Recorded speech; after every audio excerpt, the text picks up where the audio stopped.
How many people think politics should be discussed in the church services?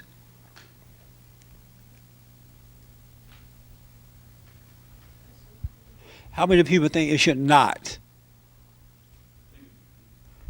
I'm sorry? I think it depends on the issue. Oh, it depends on the issue. Yeah. Like what, for example? That should not be discussed. I don't think that our lives should revolve around politics per se. I think that there's kind of like God-centered thinking and mindset, and then there's the world. And as far as the world, you're going to be a part of it, but you're not necessarily going to be that much a part of it because God pulls you away from it, and politics are going to play a part in your life, and you should be involved. But I just think that sometimes people can get caught up in politics so deeply that they forget about some of the other basics that would make them grow closer to God. So you think that politics should be discussed about some things, right? Yeah. In the church. Yeah. Like what should it be? I know it's hard for somebody to say, "Give me an example." It's hard to find one. It depends on if it's an issue that if it's an issue that truly affects the people of that organization and is harmful to their spirituality. It should be discussed. Okay. A lot of people feel that way too, and I'm not saying it's wrong or right. I'm just saying a lot of people think yes, and a lot of people think no. Let me ask one person who said yes. Stephanie, you had your hand? Let's go to her. I get a male versus female. You say yes, it should be discussed in the church. Yeah, it seems like it goes together, like abortion, out of wedlock. You get married, you have kids out of wedlock, and everything seems like it relates to religion. And yeah,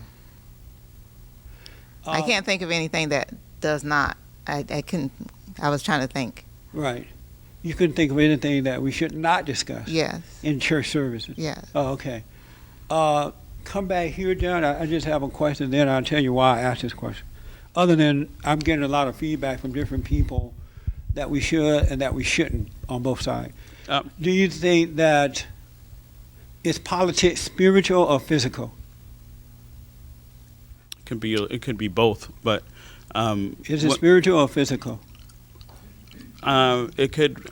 Well, it all depends on the particular issue. Every single issue politically, I can't see it being spiritual. But some of them, I could see clearly that they are spiritual. Right. Well, God said that everything we do is spiritual. Well, that of course, I understand that, but our lives... We wrestle not against flesh and blood. Exactly, yes. But against spirits and principalities. Agree 100% on that. And wickedness in high places.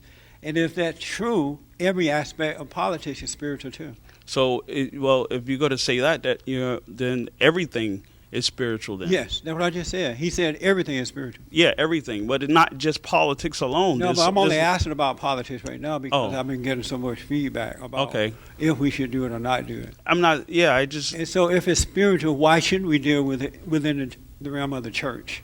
I think there's balance because, He doesn't say balance it. He said it's spiritual. Right. Well, I give you an example is some people... like abortion, I don't agree with it. I think it's wrong. It's murder, but I don't think that we need to go and kill doctors who perform it. Like some people get into this extreme behavior. But that's not a reason why.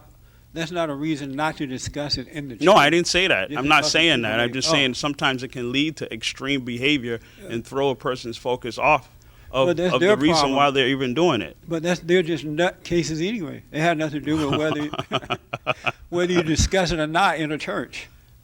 Well, they're being influenced by their own personal anger, and that's what drives them to do crazy things.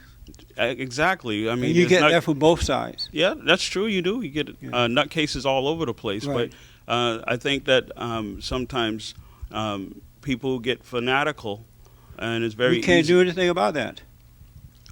Well, it depends on how it's presented, I think. No, you could present it as nice as ice cream. No, it's not a thing of being nice. Or you could present it as rough as anything. But people are going to get what they're going to get according to how which voice they're listening to. Yeah, I don't think it's a thing of presented. When I say it's how it's presented, it's I don't think it's if it's nice or if it's harsh. I think if it's if that's all you're going to talk about, if that is the sole focus, I just feel that it can pull a person's focus off of God and be more into the political realm. Not if the mind is set on God. Well, that has to come first. I know, but that's why you discuss those issues. But I got your point, and I got hers too. I just want to have that out there, win in the wind. You know, we'll get more and more into that because a lot of people think like that, and a lot of people think like that. Here's just something I want to put out there. Yes, John. Oh, I have to let John talk because he's on the mic. Oh, I just want to address your point. The other day I was at the barbershop, and it's all black barbershop. I'm a black guy. And we started talking about illegal immigration, amnesty, and one of the guys there said, oh, that don't have nothing to do with us. He says, that's government. And I kind of like went blank. I didn't know. I just went blank. But then later I was thinking about it, and I was thinking that the government's made up of people that we vote for. And those individuals, we can go and talk to them and to address our issues. But it just seemed like the guy that made that point, he didn't really know what was going on. Right. Just to piggyback on that is that the people that we vote to are led by spirits, either good spirits or bad spirits. And if we don't deal with it, they can cause a lot of harm to us if we don't wake up to other people and let them know what's going on. Because everything we do is spiritual. Here's a good example of not dealing with stuff. And I'm just going to, it's not up for discussion right now because of time here, but it came up in the news this week, and I figured I'd let the church know about it. This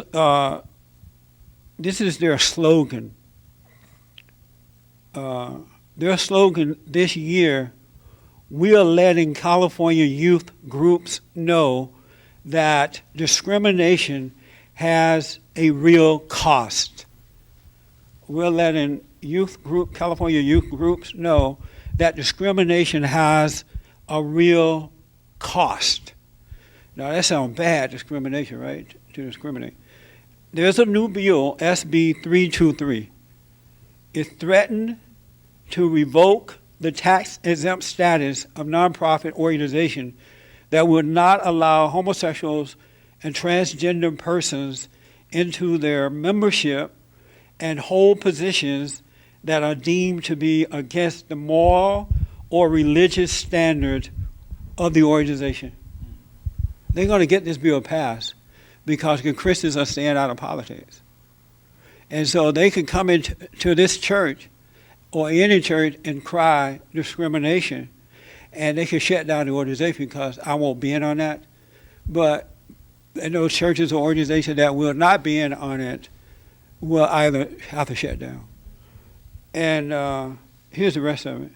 This bill was a direct attack on Boy Scouts of America, but will affect every nonprofit sport and civic youth organization in the state and will likely cause numbers of organizations to close their doors. This is a spiritual battle. It has nothing to do with the person. It has nothing to do with politics. And what I realized that Satan has deceived us in a way by giving us physical names for things. Like, this is politics. This is non-politics. So the children of God, you stay with the non-politics and let us deal with the politics. But, and when the Christians give into that, then the non-politic stuff, the politic, quote-unquote, stuff, affects the Christians. It really does. It affects our daily lives, our families, our taxes, and everything. And to not get involved says that you don't see what's going on. You're still looking at the physical and not the spiritual. And yes, we're supposed to deal with resentment. The reason God wants us to overcome anger so that he can cause us to enter into the kingdom so that we can see it's a spiritual thing, so we can get busy stopping evil. Why do you need God to show you it's spiritual and you're not out there fighting the battle against evil? or you just fight certain battles. And I realize we can't do everything, but you accept this notion that, oh, it's just politics. It's not politics, it's spiritual. And the people who are pushing this kind of stuff are being guided by their God, Satan. And we need to be guided by our God, God, the creator of all. That make sense?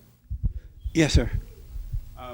So let me ask you, how does that what you just spoke of? How does that affect our right to assemble?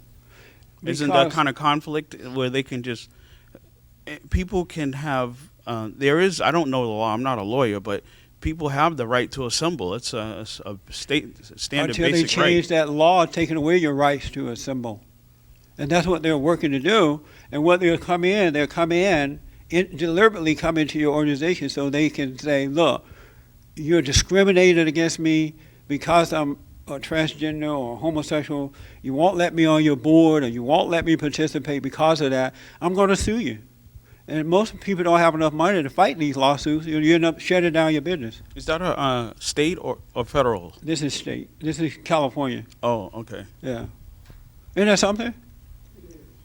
That's Yeah. something? It is. Yeah, it's something. I'm telling you, it's time to wake up. This is not like God want to remember David in the Bible? David was a tough guy. He sinned. He realized he had. God took away all his little stuff. He repented, and God put him right back on track. He became one of the most powerful people in the Bible. But he fought battles. He fought battles. He didn't let the world dictate, well, this is political and this is not, so I'm just going to fight, whatever. He fought evil wherever evil came, however way it tried to come into our life, And we got to see that.